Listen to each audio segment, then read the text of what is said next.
Rekan-rekan pers, Assalamualaikum warahmatullahi wabarakatuh. Salam damai sejahtera untuk kita semuanya. Om Swastiastu, Namo Buddhaya, salam kebajikan, Rahayu. Marilah kita bersama-sama memekikkan salam nasional kita, salam perjuangan kita, merdeka, merdeka, merdeka. Baik, terima kasih. Pada kesempatan ini, seluruh jajaran Dewan Pimpinan Pusat PDI Perjuangan mengucapkan terima kasih kepada rekan-rekan pers yang telah hadir di kantor DPP PDI Perjuangan ini.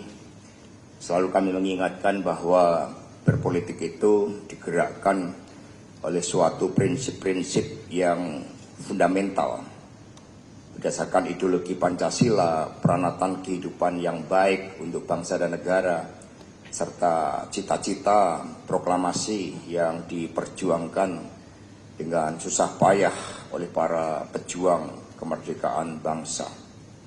Nah, karena itulah mencermati pelaksanaan pilkada serentak pada tanggal 27 November kemarin, DPP PDI Perjuangan sangat mengkhawatirkan karena bekerjanya sisi-sisi gelap demokrasi, di mana sisi gelap demokrasi ini digerakkan oleh suatu ambisi kekuasaan yang tidak pernah berhenti, yang merupakan perpaduan dari tiga aspek. Pertama adalah ambisi Jokowi sendiri, kemudian yang kedua adalah gerakan Parcok, Partai Coklat, dan yang ketiga PJ Kepala Daerah. Dan ini terjadi kejahatan terhadap demokrasi, terutama di Banten. Kita lihat, ini Pak Baskara nanti akan menyampaikan keterangan bagaimana anomali itu begitu besar.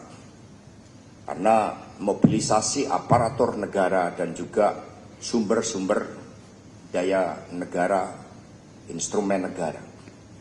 Kemudian di Sumatera Utara, nanti Pak Jarod akan memberikan sebagai keterangan tentang apa yang terjadi di Sumatera Utara dengan simbolisasi beras untuk rakyat miskin dengan kode BN, beras nasional, sebagai akronim juga BN dari Bobi Nasution.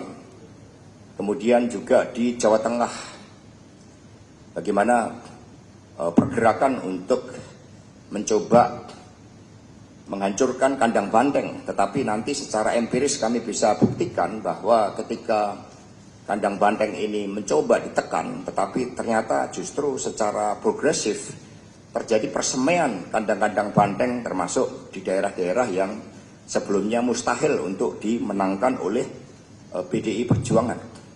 Kemudian Jawa Timur dan Sulawesi Utara. Sulawesi Utara ini juga terjadi anomali mirip dengan apa yang terjadi di Banten. Dan untuk itu nanti terhadap kehadiran Parcok dan PJ Kepala Daerah nanti Pak Deddy Sitorus. Dan kemudian nanti Saudara Roni membahas terhadap proses-proses hukum yang akan dilakukan karena ada pengingkaran juga terhadap marwah Mahkamah Konstitusi di dalam pelaksanaan pilkada serentak ini. Kemudian Pak Adian Apitupulu yang selama ini keliling ke wilayah-wilayah di seluruh Indonesia juga dapat mengungkapkan terhadap tekanan-tekanan yang diberikan oleh PDI Perjuangan. Tetapi alhamdulillah bahwa di Jawa Tengah meskipun mencoba ditekan, PDI Perjuangan sendirian perolehan suaranya jauh di atas perolehan pemilu legislatif. Itu artinya menunjukkan kekuatan perlawanan rakyat dengan berbagai intimidasi yang sangat masif tersebut. Karena itulah yang pertama, PDI Perjuangan memberikan apresiasi kepada seluruh rakyat Indonesia bahwa di tengah-tengah kegelapan demokrasi akibat campur tangan Polri dan Kemendagri, ternyata PDI Perjuangan dapat bertahan di tengah berbagai kepungan. Ini mencerminkan besarnya dukungan rakyat, bahkan basis PDI Perjuangan pun mengalami perluasan. Sebagai contoh di kota Depok yang secara kultural menjadi basis PKS, kini dimenangkan oleh PDI Perjuangan. Kemudian Kabupaten Bekasi juga kami menangkan Di Kabupaten Gunung Kidul dalam sejarah selalu dimenangkan oleh Partai Golkar, tetapi kali ini justru oleh calon dari Saudari Endah Subekti yang ketika Pilpres dia melakukan perlawanan secara terbuka terhadap intervensi dari Jokowi. Ternyata rakyat Gunung Kidul memberikan dukungan terhadap siapa yang berani melawan berbagai intimidasi dengan memenangkan Saudari Endah Subekti. Demikian pula di Tapanuli Tengah, Pak Masinton yang menjadi simbol perlawanan sangat kritis terhadap Jokowi, ternyata juga rakyat memberikan dukungan sehingga meskipun modalnya adalah modal semangat, Pak Masinton bisa memenangkan. Kemudian di Kabupaten Tapanuli Tengah, sudah saya sampaikan, Tebing Tinggi, kota Tebing Tinggi tidak pernah dimenangkan oleh PD Perjuangan. Saat ini Ketua DPC Saudara Iman Ardiansyah terpilih sebagai wali kota. Demikian pula di daerah-daerah seperti Papua Induk, kita berhadapan dengan mantan Kapolda yang ternyata juga bagaimana Papua Induk itu mereka telah merasakan berbagai bentuk intimidasi dan kemudian mereka memberikan perlawanan dengan memenangkan kader PD Perjuangan. Karena itulah secara total berdasarkan rekapitulasi sementara, kalau sebelumnya PD Perjuangan hanya menang di 6 gubernur, maka sekarang kami menang di 14 provinsi. Dan kemudian yang berasal dari kader itu sebelumnya juga hanya sekitar 5, itu sekarang mengalami kenaikan menjadi 9. Dari provinsi yang menang itu di Aceh, itu kami mendukung. Riau, itu wakil gubernur. Jambi, Bengkulu, Kabupaten Kepulauan Bangka Belitung, DKI Jakarta, Bali, Kalimantan Tengah, Kalimantan Barat, Papua, Papua Tengah, Papua Pegunungan, Papua Selatan, dan Papua Barat. Jadi mengapa PD Perjuangan begitu banyak memenangkan di Papua? Karena Papua menjadi simbol eksploitasi.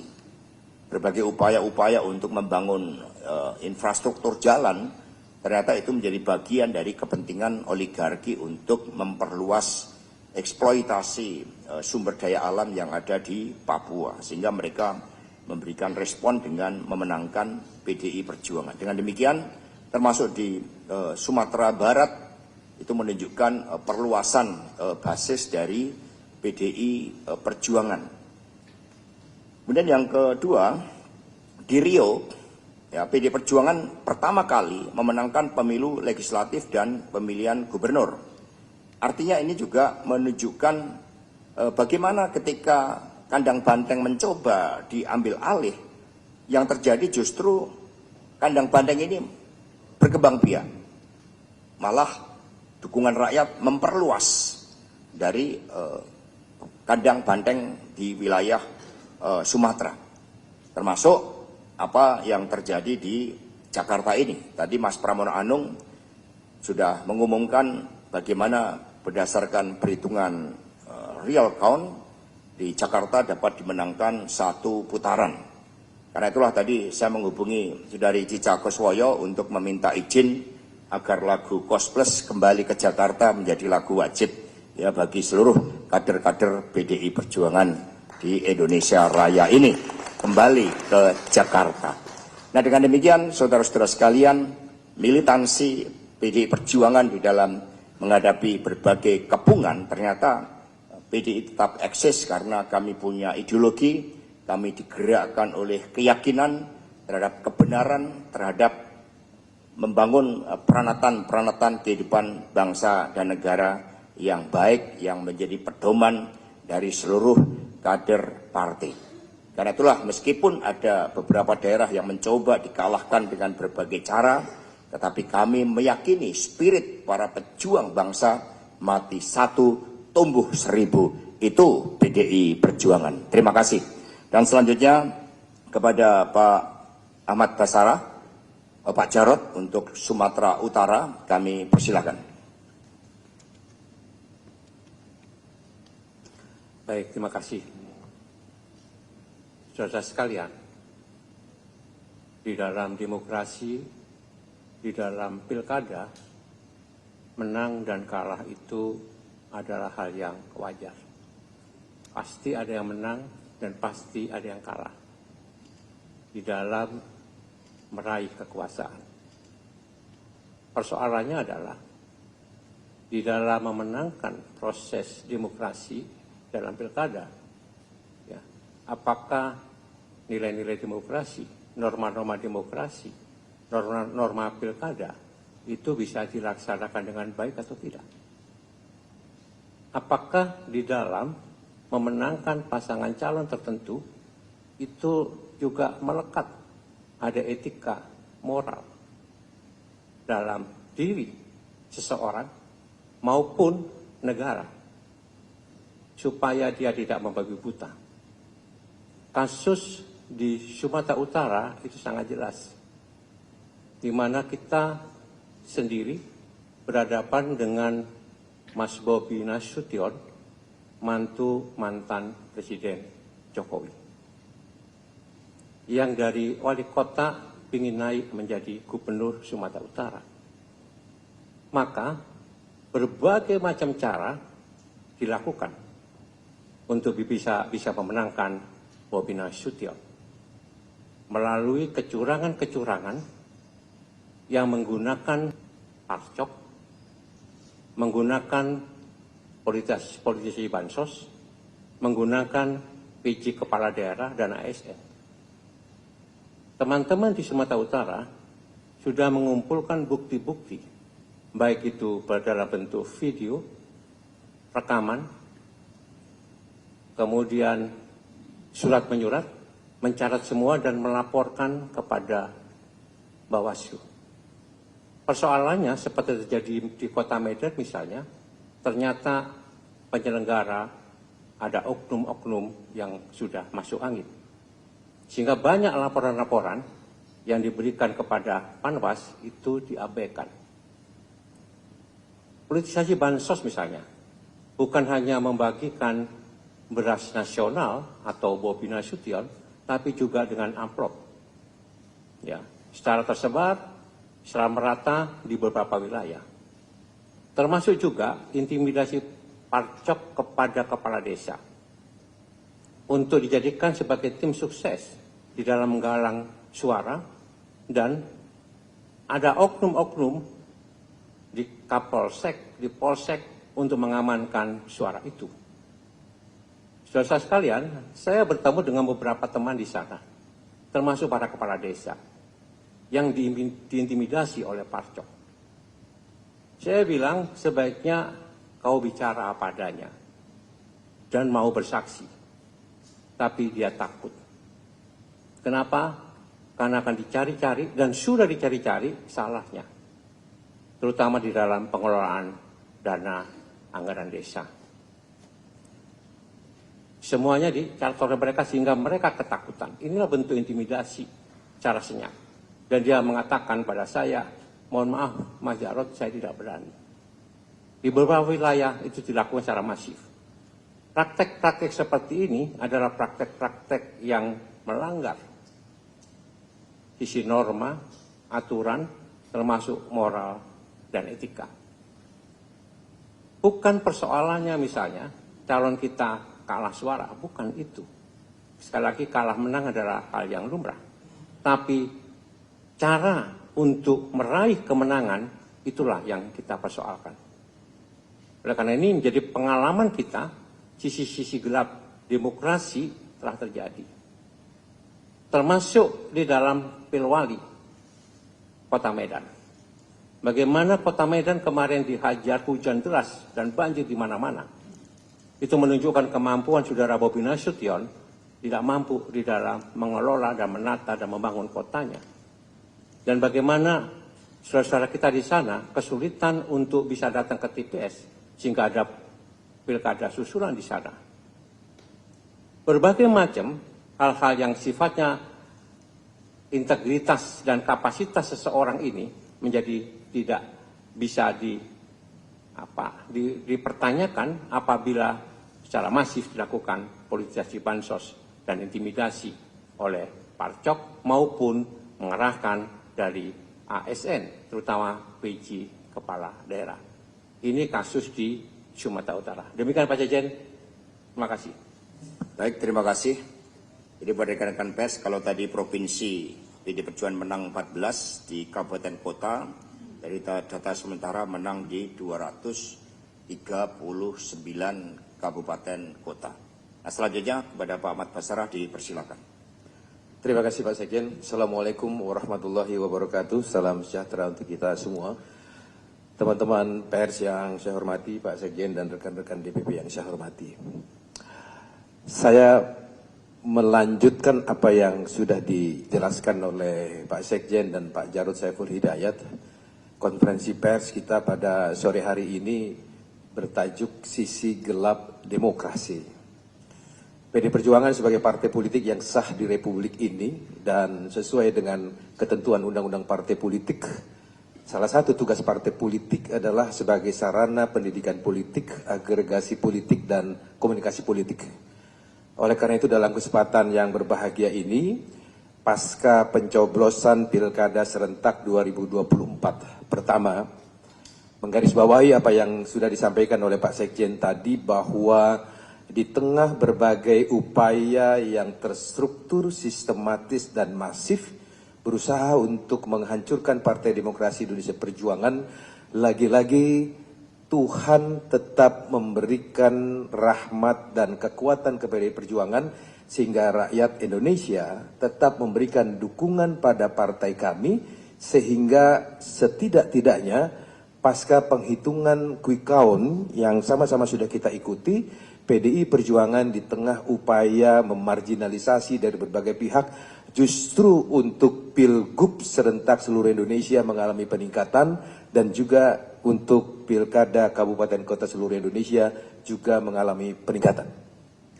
Oleh karena itu, saya atas nama DPP yang hadir di sini dan semua keluarga besar PDI Perjuangan ingin mengucapkan terima kasih yang sebesar-besarnya kepada segenap rakyat Indonesia yang masih memiliki hati nurani dan keberanian untuk menentukan pilihan sesuai dengan hati nuraninya masing-masing.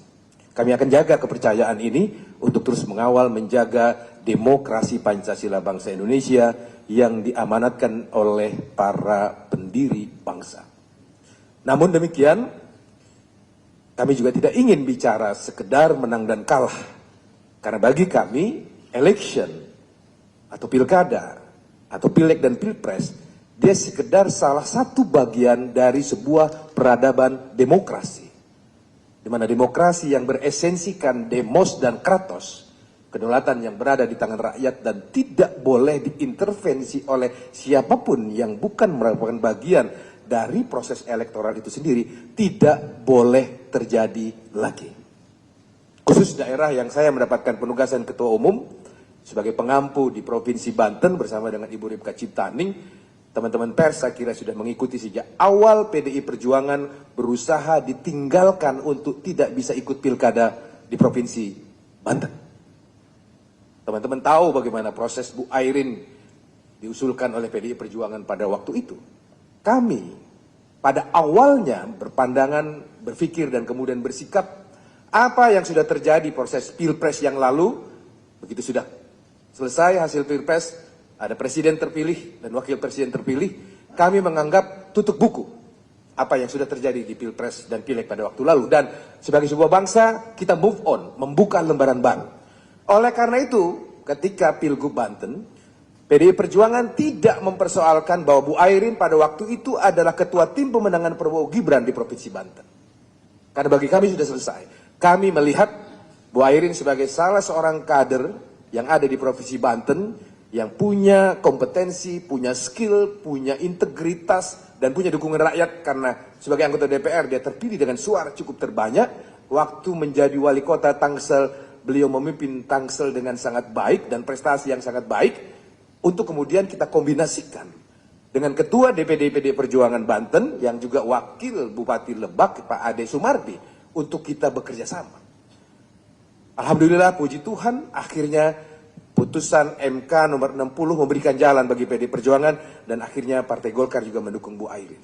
Tetapi teman-teman sekalian yang saya hormati, apa yang dirilis oleh bocor alus Tempo 9 November yang lalu, adanya intervensi, campur tangan, kekuasaan negara, apa yang disebut oleh bocor alus Tempo di tanggal 9 November itu sebagai partai coklat, terjadi pada seseorang yang dulu menjadi ketua tim sukses pemenangan Prabowo Gibran. Bagi saya ini adalah anomali pertama. Respon anomali hasil Pilkada Banten bukan hanya dari kami. Teman-teman media saya kira yang hadir di sini sebagian juga mengatakan, Mas Bas, kami prihatin dengan hasil pemilu Banten karena itu adalah anomali. Ya benar. Ya, anomali yang pertama di luar nalar kami. Seorang Airin, ketua tim pemenangan Prabowo Gibran, sukses memenangkan Prabowo Gibran di Banten. Pada saat dia menjadi calon gubernur, harus mengalami intervensi kekuasaan untuk menggagalkan kemenangan. Anomali yang kedua adalah, saya bicara dengan ketua bidang pemilu kepala daerah Pak Deddy Sitorus, dia ahli komunikasi politik. Realistis nggak sebuah hasil survei yang hamin 1 minggu melaporkan perbandingan yang sangat signifikan antara proses survei suara Airin dengan kandidat yang lainnya di atas 70% up, kemudian hanya dalam waktu beberapa hari saja bisa berubah secara signifikan. Anomali yang kedua. Oleh karena itu, teman-teman pers yang saya hormati, saya sudah mendapatkan arahan dari Pak Sekjen bahwa lagi-lagi urusan pilkada bukan urusan kalah menang. Jangan sampai ada pembicaraan di daerah yang kalah, kita lalu kemudian melakukan gugatan sebagian. No. Sekecil apapun intervensi kekuasaan, apakah itu yang disebut Partai Coklat, ASN, dan lain sebagainya, tidak boleh lagi terjadi kalau kita memang menginginkan peradaban demokrasi kita ini berjalan sebagaimana rule of game yang kita sepakati bersama. Oleh karena itu, kami akan tetap melakukan legal action, perlawanan secara terukur. Saya sudah berkoordinasi dengan Bung Roni Talapesi untuk membuktikan anomali-anomali yang terjadi di Pilkada Provinsi Banten itu kita akan teruskan ke Mahkamah Konstitusi. Kami PD Perjuangan secara eksplisit tegas perintah dari Pak Sekjen lakukan legal action. Nah, kami sudah berkoordinasi juga dengan Bu Airin dan teman-teman DPD Golkar di sana demi keadilan, demi sebuah peradaban demokrasi yang sedang kita bangun ini untuk tidak ternodai oleh praktek-praktek abuse of power yang dilakukan oleh dan untuk kepentingan apapun tidak boleh lagi terjadi di masa-masa yang akan datang. Jadi saya terima kasih Bung Roni kemarin langsung respon turun ke bawah untuk memberikan supervisi kepada teman-teman PDI Perjuangan Banten untuk mengumpulkan fakta-fakta, data-data abuse of power itu baik sebelum pencoblosan maupun pasca pencoblosan. Sekali lagi kami tidak akan pernah lelah untuk menjadi juru bicara rakyat, mengkritisi segala praktek kekuasaan negara yang abuse of power. Kami memiliki optimisme yang cukup kuat kepada Presiden Prabowo Subianto yang berlatar belakang militer. Yang kita pasti beliau akan tegas untuk menjadi pemimpin yang punya otoritas yang kuat. Saya ingat pada saat kampanye 2014 yang lampau, Pak Prabowo salah satu orang yang menyatakan menolak calon presiden boneka. Teman-teman bisa googling rekam jejak digital itu. Oleh karena Pak Prabowo punya pandangan demikian, saya yakin, hakul yakin, bahwa ketika beliau menjadi presiden, beliau tidak ingin menjadi boneka siapapun. Oleh karena atas dasar keyakinan itulah teman-teman sekalian, di tanggal 20 Oktober 2024 yang lalu, Ibu Megawati Soekarno Putri, Presiden RI kelima dan Ketua Umum PDI Perjuangan, menginstruksikan kepada saya, selaku Ketua Fraksi PDI Perjuangan di MPR RI, untuk memastikan seluruh anggota MPR fraksi PDI Perjuangan hadir untuk mensukseskan pelantikan Pak Prabowo sebagai presiden. Kan harapan itu, harapan kami untuk bangsa dan negara Indonesia, untuk Indonesia yang lebih baik, kita amanatkan di pundak Pak Prabowo.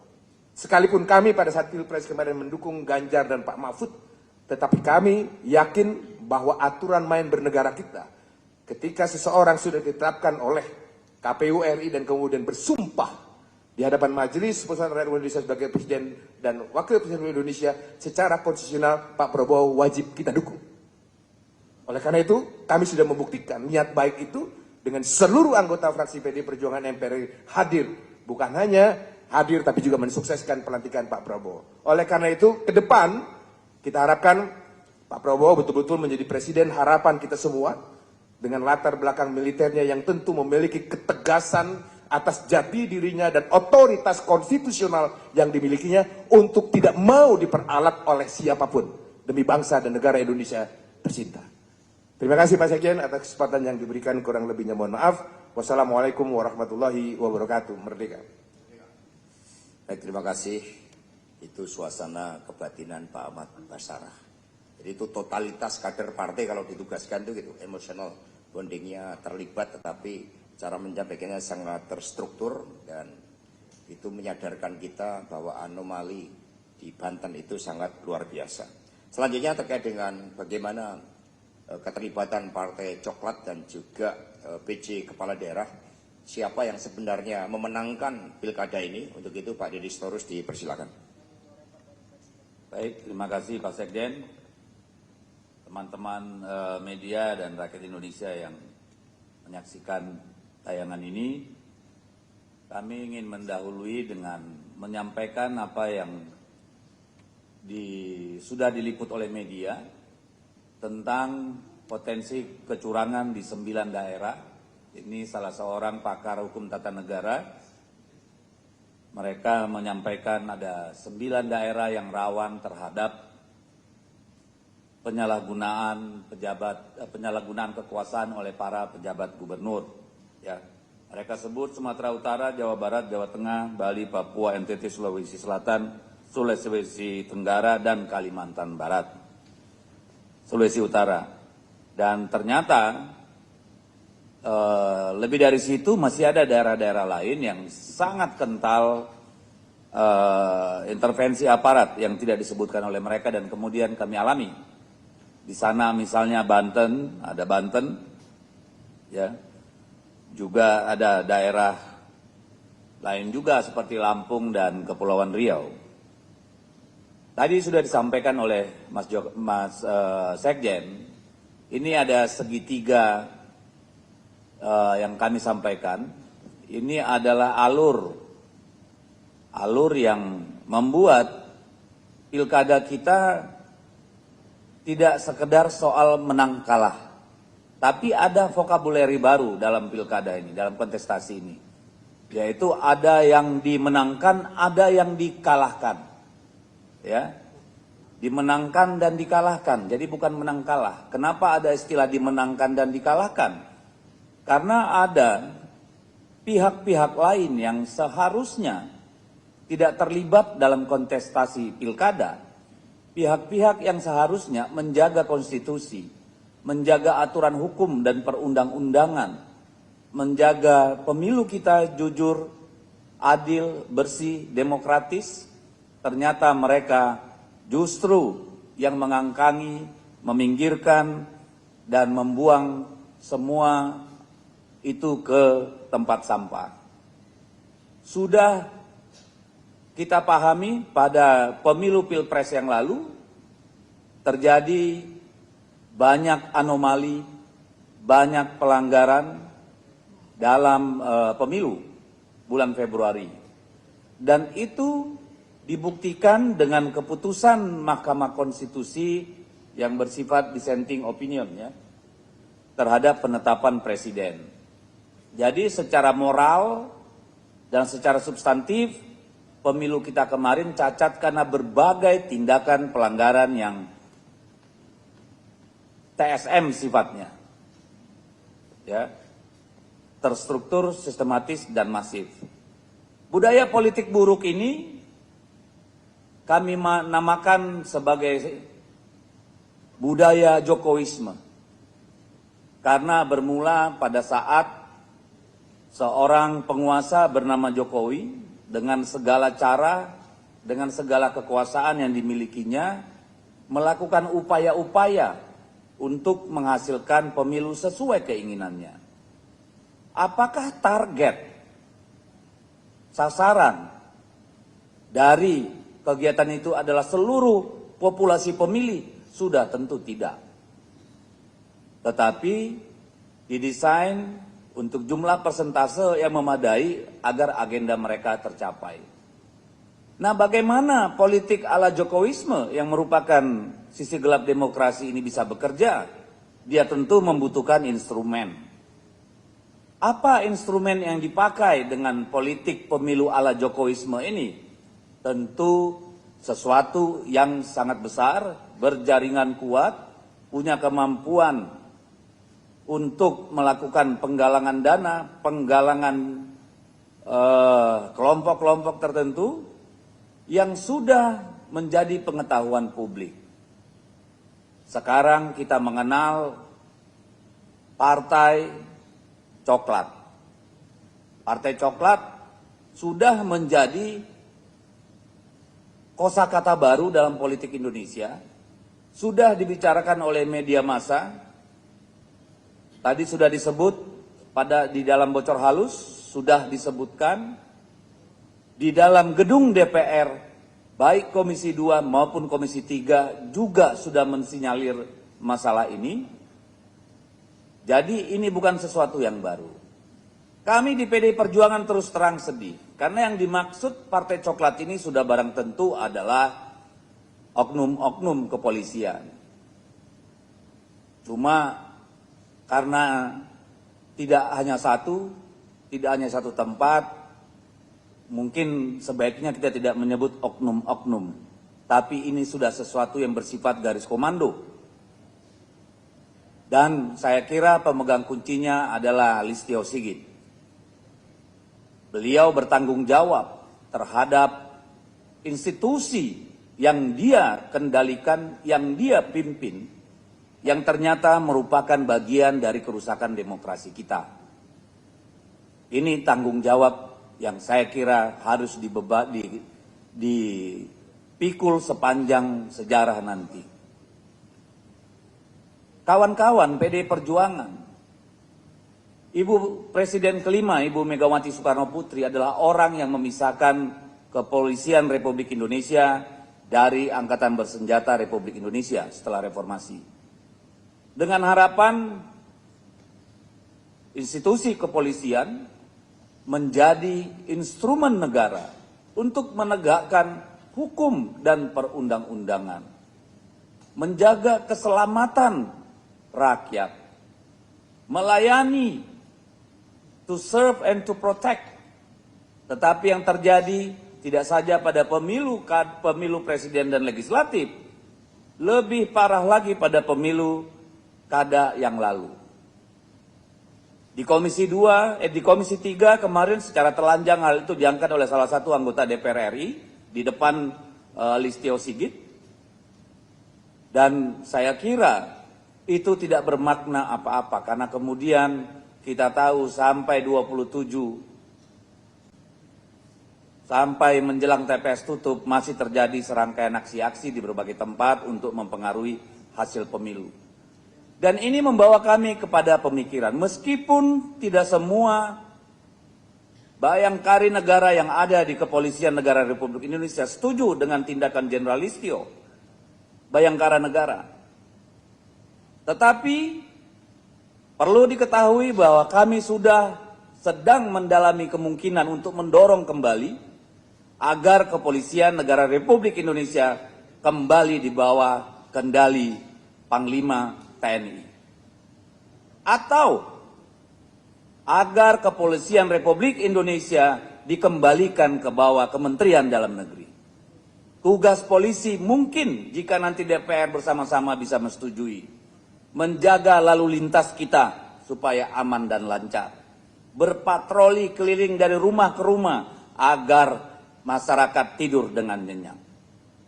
Ada bagian reserse yang bertugas mengusut, mengurai, melaporkan, menyelesaikan kasus-kasus kejahatan untuk sampai ke pengadilan. Di luar itu saya kira tidak perlu lagi. Karena negara ini sudah banyak institusi yang bisa dipakai untuk menegakkan hukum. Jadi polisi fokus pada sana. Itulah refleksi kami terhadap institusi kepolisian. Dan ini bukan lahir dari rasa benci. Ibu Megawati Soekarno Putri lah yang melakukan kebijakan untuk memisah kepolisian sehingga bisa seberwibawa yang sekarang.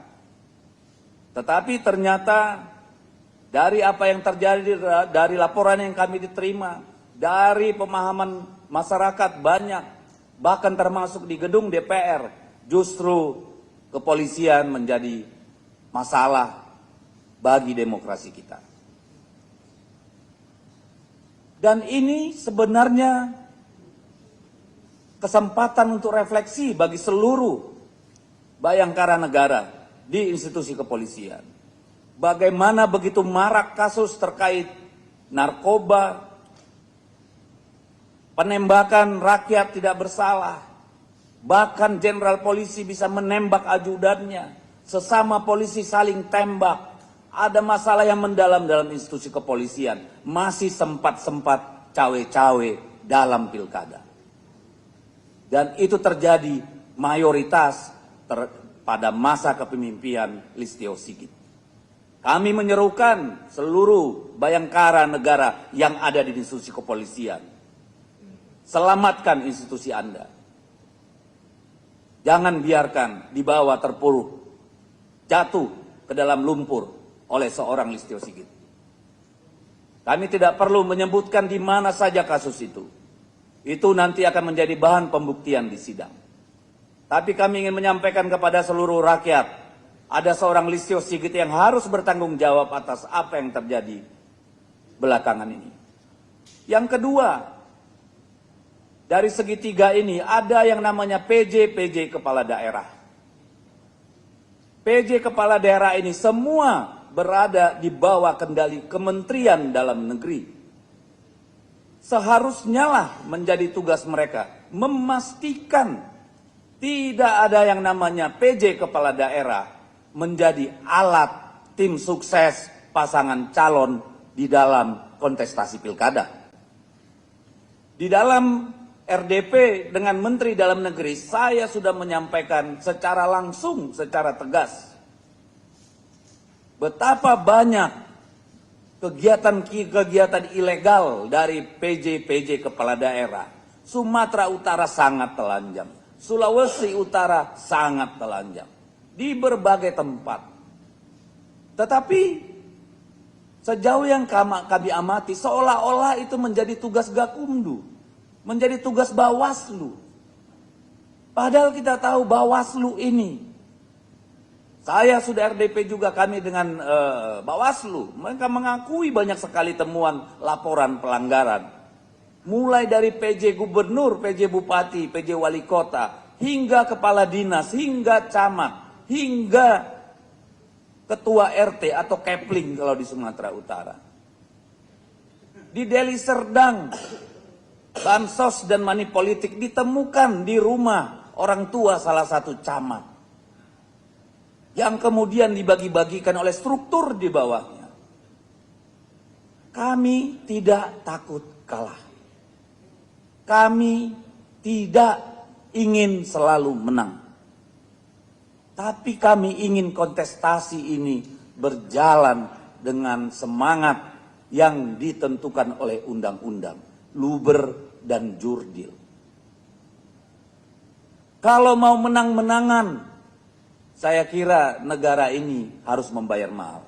Oleh karena itu kami mengucapkan terima kasih kepada seluruh jajaran partai, kepada seluruh jajaran tim kampanye pemenangan calon di seluruh Indonesia, kepada seluruh rakyat Indonesia yang masih bisa menahan diri atas perilaku kekuasaan menyimpang dari parcok dan para kepala daerah yang menjabat ini. Ini bukan soal PDI Perjuangan. Ini bukan soal calon kepala daerah. Ini soal cara kita bernegara. Ini soal cara kita berdemokrasi. Untuk apa sebuah kemenangan jika itu dihasilkan dari kejahatan terhadap hukum dan perundang-undangan? Apakah sesungguhnya memang kita bukan lagi negara hukum, tapi betul-betul sudah menjadi negara kekuasaan? Kami terus terang bersimpati dan kasihan melihat Presiden Prabowo. Ketika kami melihat beliau tidak dihormati selayaknya sebagai seorang presiden. Bayangkan seorang presiden setelah melakukan kunjungan kerja pada hari minggu di luar hari kerja mengunjungi lahan food estate di Merauke, harus terbang ke rumah seorang mantan presiden, dan kemudian kesan kami dari gestur beliau dipaksa menjadi seorang influencer calon gubernur. Hati kami tersakiti. Betul-betul itu sesuatu penghinaan. Dan kami menyerukan kepada seluruh pendukung Pak Prabowo supaya memberikan keberanian kepada beliau untuk memutus syahwat kekuasaan yang terus-menerus dipertontonkan oleh seorang Joko Widodo. Dan itu harus dimulai dengan mengganti Listio Sigit sebagai Kepala Kepolisian Republik Indonesia dan melakukan evaluasi yang mendalam terhadap Kementerian Dalam Negeri. Dengan cara itu, kami bisa melanjutkan partisipasi yang positif dalam masa kepresidenan Prabowo. Ini menjadi pesan penting untuk pemerintah dan kepada rakyat Indonesia seluruhnya. Kami memahami bahwa tidak semua Anda mengalami intimidasi, tidak semua mengalami banjir bansos dan money politik yang sangat-sangat merusak itu. Yang kami persoalkan adalah di tempat-tempat di mana hal itu dilakukan. Dan jika saudara-saudara bertanya, apakah Jawa Tengah bukan lagi kandang banteng? Ya, dalam arti pemilihan gubernur. Dari sisi suara, dibandingkan antara suara pemilu legislatif dengan hasil pemilu kada gubernur, itu 2 kali lipat. Dari 25,9% menjadi lebih dari 40%. Apakah masih kandang banteng? Yes. Pemilih kami masih tetap setia, bahkan bertambah. Tetapi sekarang rekan-rekan wartawan semua mulai hari ini bisa menyebut Jawa Tengah bukan sebagai kandang banteng lagi, tapi sebagai kandang bansos dan parcok. Ya, jadi jangan lagi sebut Jawa Tengah sebagai kandang banteng, tetapi sebagai kandang bansos dan parcok. Lalu di mana kandang banteng, kawan-kawan? Kami dari 6 provinsi sebelumnya, data saat ini sudah memenangkan 14 provinsi. Kami memenangkan DKI Jakarta. Jadi dari Jawa Tengah, PDI Perjuangan kandangnya sekarang di ibu kota Jakarta. Jadi jangan ada lagi pertanyaan soal kandang banteng. Mau tanya di mana kandang banteng? DKI Jakarta memenangkan pemilu provinsi legislatif, ketua DPRD, dan kemarin gubernur dan wakil gubernur di Provinsi Riau. Belum pernah dalam sejarah PDI Perjuangan menjadi ketua DPRD provinsi di sana sekaligus memenangkan pemilu gubernur. Dari 6 provinsi di Papua kami memenangkan 4 provinsi. Kami bisa mengembalikan kehormatan partai di Kalimantan Barat yang dulu terlepas, sekarang kembali lagi. Jadi, coba lihat bagaimana masifnya kemarin di Bali. Kami bisa memenangkan dengan 80%. Walaupun influencer, menteri-menteri turun ke sana. Ya, bahkan seorang Kaisang turun ke sana. Tetapi tetap menjadi kandang banteng. Nah, kawan-kawan semua, kami menyampaikan ini bukan karena kami ngambek kalah. Tidak. Dari berbagai sisi, secara kualitas dan kuantitas PDI Perjuangan menang dalam pemilu kada ini. Yang kami lakukan adalah kami ingin bangsa ini bersama-sama mengoreksi apa yang terjadi hari ini. Supaya jangan terulang pada 2029. Kami ingin nanti mengajak partai-partai, fraksi-fraksi yang ada DPR untuk sama-sama merenungkan apakah akan seperti ini terus demokrasi kita. Kita mundur ke belakang bertahun-tahun. Bahkan zaman Soeharto tidak ada yang seganas ini. Oleh karena itu kami mohon pengertiannya. Silakan kalau Bajar-Bajar Mulyono menyerang kami tidak masalah. Tapi kami percaya rakyat Indonesia tetap bersama PDI Perjuangan. Terima kasih. Merdeka. Baik, terima kasih rekan-rekan semuanya. Ini adalah ungkapan seluruh suasana kebatinan Pak Deddy Sitorus selaku Ketua DPP Bidang Pemenangan Pemilu Eksekutif. Sehingga langsung itu seluruh suara hatinya itu berbicara. Dan kami mengingatkan kembali bahwa PDI Perjuangan itu terus berjuang agar TNI Polri betul-betul membanggakan negeri. TNI sebagai kekuatan pertahanan yang disegani. Bahkan pada masa Bung Karno, TNI itu menjadi anak revolusi Bung Karno. Menjadi kekuatan pertahanan terkuat di belahan bumi selatan. Itulah yang ingin kami bangun. Polri kami percaya juga punya suatu jati diri, spirit merah putih. Bagaimana jati diri Polri ini dibangun oleh Kapolri yang pertama, Jenderal Raden Said Sukanto Cokrodiatmojo. Kemudian kekuatan Brimob oleh Jenderal Muhammad Yasin, Jenderal Hugeng. Ini menjadi sumber keteladanan dari Polri merah putih yang sekarang kemudian dikerdilkan perannya hanya menjadi suatu alat mobilisasi untuk mengintimidasi rakyat, mengintimidasi kepala desa dengan partai coklatnya. Dan partai coklat ini menurunkan marwah Polri merah putih menjadi parcok yang hanya berpihak pada keluarga Jokowi.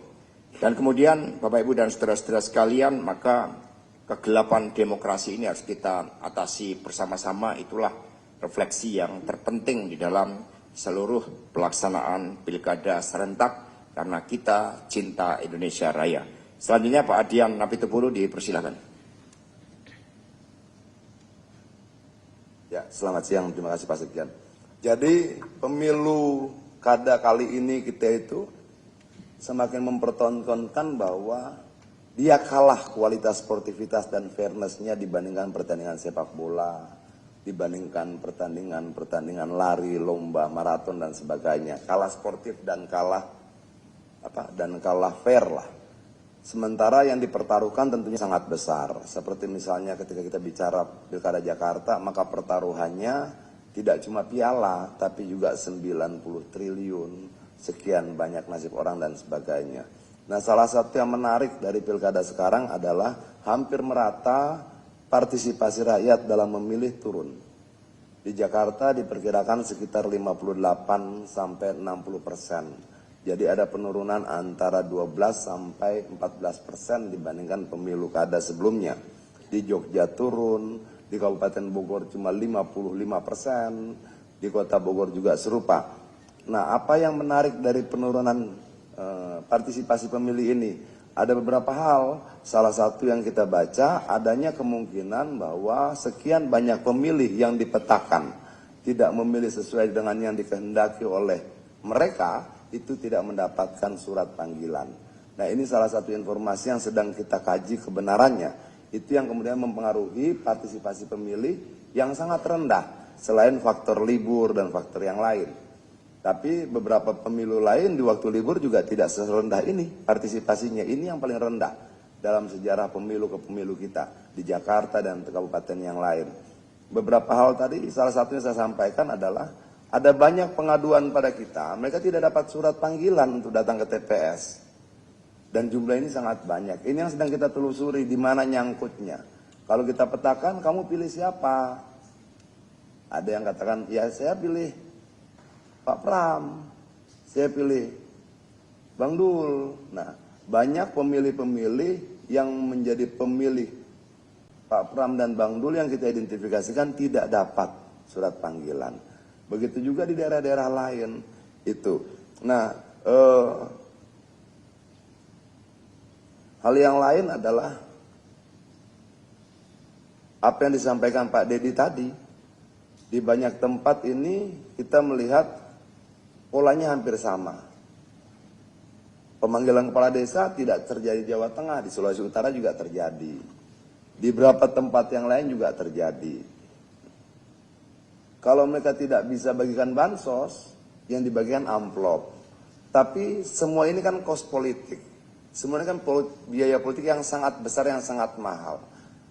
Dampaknya apa? Dampaknya nanti mereka akan mencari penggantinya, kemungkinan besar kalau tidak dari APBN, ya dari APBD. Jadi selamat kemudian ketika rakyat semakin menderita hidupnya. 2025 akan banyak anggaran negara dan daerah yang tersedot untuk mengganti biaya politik yang sangat tinggi akibat permainan-permainan bansos, amplop dan sebagainya. Pada saat yang sama pajak naik 12%, pada saat yang sama juga kemudian kita harus mencicil hutang dan bunganya 800 triliun, sementara kita cuma mampu meminjam 450 triliun. Nah, semua akumulasi ini akan bermuara di tahun 2025 dan 2026. Itu akan secara merata dirasakan oleh rakyat kita. Artinya bahwa pemilu yang tadinya harus menjadi jalan keluar bagi rakyat, pada berikutnya ketika dikelola dan salah justru menjadi masalah baru yang berkesinambungan pada rakyat.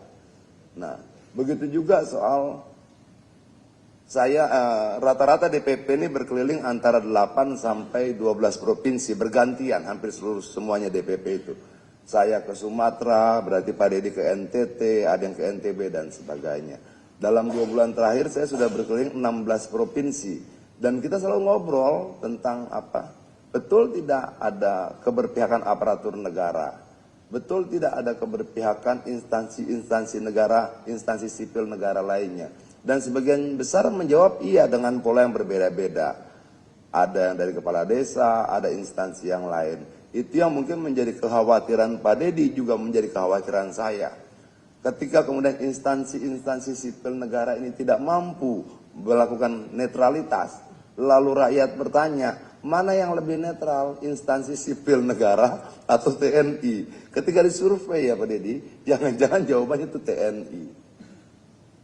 Nah, lalu ketika ini tidak kita perbaiki dan segera, maka sudah muncul tuh permintaan-permintaan Pak Jarod. Di daerah itu, udah TNI saja yang jaga TPS, kenapa lebih netral? Lalu udah muncul, ya sudah jangan cuma TPS, kalau kepala desa tidak bisa netral, TNI aja jadi kepala desa. Terus gitu loh. Nah, apakah ini terjadi karena keinginan kita? Tidak.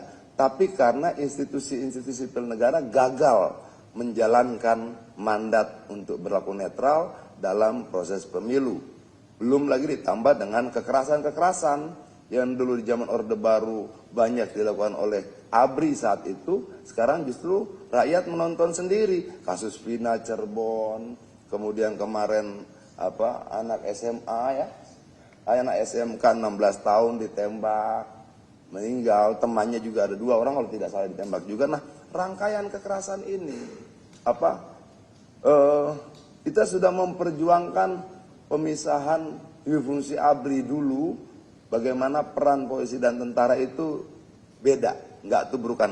Tapi setelah 26 tahun, instansi sipil yang kita harapkan menjadi penegak demokrasi, penjaga demokrasi, ketika dia tidak berlaku netral, mempertontonkan banyak tindakan kekerasan pada rakyat, maka kalau kemudian rakyat meminta TNI kembali seperti dulu, yang salah siapa gitu loh.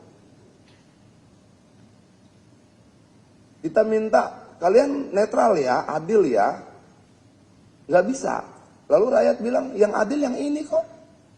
Dan ketika itu bergulir terus menjadi permintaan yang tidak bisa dicegah, ya kita kembali ke zaman Orde Baru.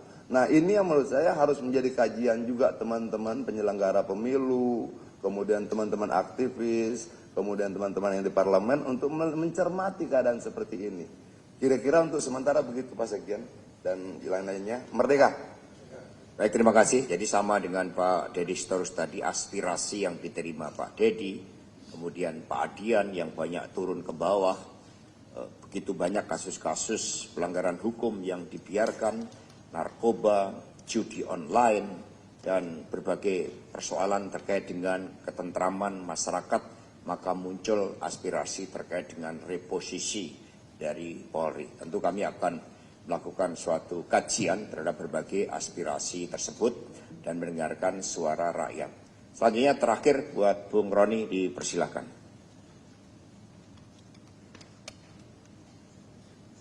Ini konferensi pers paripurna. Ya, terima kasih Pak Sekjen. Terima kasih rekan-rekan media yang sudah hadir di DPP Partai. Tentunya dalam melihat situasi dalam perkembangan pilkada, pra atau sebelum pencoblosan dan pada saat pencoblosan, kami menemukan beberapa pelanggaran. Terkait dengan yang beberapa kali kami sudah sampaikan, keterlibatan dari kepolisian, contohnya di Jawa Tengah, kami sudah melaporkan dan sudah ada putusan di Bawaslu, contohnya Boyolali. Tetapi oleh Bawaslu diserahkan kepada institusi terkait, tetapi sampai saat ini tidak ada sanksi apapun dari instansi terkait, dari kepolisian. Kemudian juga terkait dengan pelanggaran ASN, kepala desa, camat, kami sudah melaporkan kepada Bawaslu. Terjadi di Sumut, Jawa Tengah, Sulawesi Utara, Jawa Timur, kemudian di Kalimantan Tengah, kemudian di Sulawesi Tengah, Papua, kami sudah melaporkan. Tapi sekali lagi bahwa laporan kami sampai saat ini belum mendapat jawaban atau tidak ditindaklanjuti oleh Bawaslu.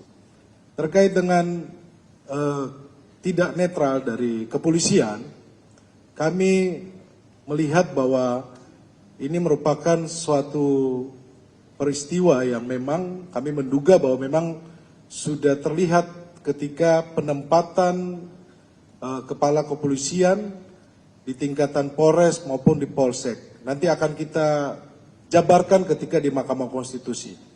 Bicara soal PJ Kepala Daerah, kami melihat bahwa ini sudah didesain menaruh PJ-PJ Kepala Daerah di beberapa wilayah yang menjadi daerah target dari Joko Widodo.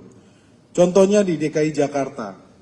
Di sini terjadi pergantian PJ Kepala Daerah dan ironisnya PJ Kepala Daerah di DKI Jakarta ini melanggar ketentuan dari pasal 71 Undang-Undang Nomor 10 Tahun 2016 yang mengatur bahwa PJ Kepala Daerah dilarang melakukan pergantian pejabat dalam jangka waktu 6 bulan sebelum tanggal penetapan pasangan calon. Tetapi apa kawan-kawan media, faktanya bahwa PJ Kepala Daerah DKI Jakarta ini mengganti camat di 12 wilayah. Jadi indikasinya rotasi ini adalah untuk memenangkan pasangan Ridho. Karena kita akan breakdown lagi bagaimana mobilisasi bansos. Kemudian bagaimana pengerahan perangkat ASN. Ini akan kita breakdown lagi nanti di Mahkamah Konstitusi. Jadi posisi kami di DKI Jakarta yang kami temukan, yang terang-terangan terjadi pelanggaran hukum adalah dari PJ Kepala Daerah. Yang kami melihat ini adalah tujuan bagaimana Joko Widodo coba mempertahankan kekuasaannya ada di Jakarta. Tetapi sekali lagi, pemilih DKI Jakarta bisa memisahkan bahwa pemilih Jakarta bisa memilih pemimpin yang sesuai dengan hati nurani. Dan hari ini kita lihat bahwa yang menang adalah Mas Pram dan Bang Dul. Kemudian terjadi juga di PJ Kepala Daerah di Jawa Tengah. Hal-hal seperti ini akan nanti kita breakdown. Kita akan sampaikan nanti di Mahkamah Konstitusi melalui permohonan kami. Dan dalam hal ini kami ingin sampaikan kepada publik dan rekan-rekan media, tim hukum PDI Perjuangan tidak sendiri karena melibatkan civil society, melibatkan akademisi, melibatkan teman-teman penggiat HAM akan bergabung dengan tim hukum. informasi yang kami dapat dari rekan-rekan civil society, dari Temsis Indonesia Law Firm yang mencatat bahwa terjadi 7 kecurangan pada pemilu kada tahun ini. Yang pertama adalah mantan Presiden Joko Widodo terlibat mendukung 80 pasangan cakada. Yang kedua, menteri turut berkampanye. Yang ketiga, polisi terlibat kampanye cakada di beberapa daerah, contohnya Sulawesi Utara. Kami juga sudah laporkan, tetapi sampai saat ini kami belum mendapatkan jawaban. Kami sudah melaporkan kepada Propam, kami sudah melaporkan kepada Bawaslu, tapi sayangnya sampai saat ini kami tidak mendapatkan update laporan kami. Yang keempat, penyelenggaraan pemilu tidak tegas. Yang kelima, KSN dihapus dan BKN tidak tegas. Ini contoh kasusnya adalah di Jawa Tengah. Ketika ada 5 camat yang dijatuhkan sanksi oleh Bawaslu kemudian menyerahkan kepada BKN, kemudian dari BKN Jawa Tengah menyerahkan sampai ke BKN Pusat, sampai kami harus mengirimkan somasi, kami menyampaikan kami akan melakukan gugatan, sampai detik ini tidak ada jawaban dari BKN Pusat. Artinya apa teman-teman? Bahwa penghapusan KSN ini sudah didesain di zaman mantan Presiden Joko Widodo. Artinya apa? Udah mempersiapkan jauh hari untuk pemilu kada yang akan kami indikasi telah terjadi kecurangan. Kemudian pada poin ke-6, kepala desa camat mendukung paslon. Kawan-kawan tahu di Jawa Tengah sudah ramai di pemberitaan, sudah ramai juga pelaporan, tetapi sayang sekali sampai saat ini tidak ada ketegasan dari Bawaslu. Kemudian yang ke-7, ASN diperintahkan untuk memilih paslon tertentu. Contohnya di Bengkulu. Maka dari 7 temuan teman-teman dari masyarakat sipil yang nantinya akan bergabung dengan tim hukum PDI Perjuangan yang akan melakukan legal action di Mahkamah Konstitusi, kami melihat bahwa telah terjadi TSM di Jawa Tengah, Sumatera Utara, kemudian di Sulawesi Utara, di Banten, Jawa Timur. Kami sedang mengumpulkan data-data tersebut, dan di DKI Jakarta yang tadi saya sampaikan di awal, bahwa telah terjadi ketidaknetralan dari PJ yang menabrak Undang-Undang Pilkada, yaitu menempatkan camat-camat, merotasi camat-camat. Maka dengan hal tersebut, kami juga ingin menyampaikan kepada publik, kepada rekan-rekan media, Mahkamah Konstitusi sudah tegas memutus perkara nomor 136 terkait dengan sanksi pidana terhadap pejabat daerah dan anggota TNI Polri. Tetapi yang kami dapatkan pada pencoblosan kemarin, banyak pengerahan PJ kepala daerah, kemudian banyak pengerahan juga pun dari Partai Coklat. Ini yang menjadi catatan bahwa sayang sekali putusan Mahkamah Konstitusi Republik Indonesia 136 ini tidak diindahkan oleh rekan-rekan ASN, pejabat daerah, kepolisian. Oleh sebab itu kami percaya bahwa Mahkamah Konstitusi adalah guard of constitution, penjaga terakhir konstitusi. Kami berharap sekali nantinya di persidangan PHPU di Mahkamah Konstitusi, hakim bisa melihat secara luas, tidak hanya terpatok sama pasal per pasal, tetapi bagaimana Mahkamah Konstitusi bisa mengembalikan demokrasi yang sudah cacat dan sudah rusak ini pasca Pilkada 2024. Terima kasih rekan-rekan media, terima kasih para pendukung kita juga semuanya yang telah melakukan pemilihannya dengan baik. Salam hormat, merdeka! Merdeka. Baik, terima kasih Bung Roni. Jadi sangat jelas bagaimana ketika Mahkamah Konstitusi telah mengeluarkan keputusan bahwa TNI, Polri, aparatur sipil negara yang tidak netral itu dapat dikenakan tindak pidana, ternyata berbagai keterlibatan masih terjadi, sehingga ini sama saja bagaimana kewibawaan dari Mahkamah Konstitusi itu telah dilecehkan oleh aparatur negara yang tidak taat pada keputusan MK tersebut. Sekali lagi kami mengucapkan terima kasih. Dan selanjutnya saya akan menutup dengan membacakan pesan yang sangat baik dari Peter Obi. Silakan Pak Darwin, karena itulah suatu cermin terhadap apa yang akan terjadi ketika sisi gelap demokrasi itu dibiarkan terus terjadi. No country can progress if its politics is more profitable than its industries. Ini terjadi. In a country where those in government are richer than entrepreneurs, they manufacture poverty. Jadi ini merupakan suatu ungkapan bijak bahwa kedua-duanya ini terjadi. Dan pilkada yang dipakai sebagai alat kekuasaan karena ambisi, maka yang terjadi adalah kita memproduksi mesin kemiskinan. Demikian. Saya akhiri dengan wassalamualaikum warahmatullahi wabarakatuh. Om Santi Santi Santi Om Rahayu Merdeka. Terima kasih.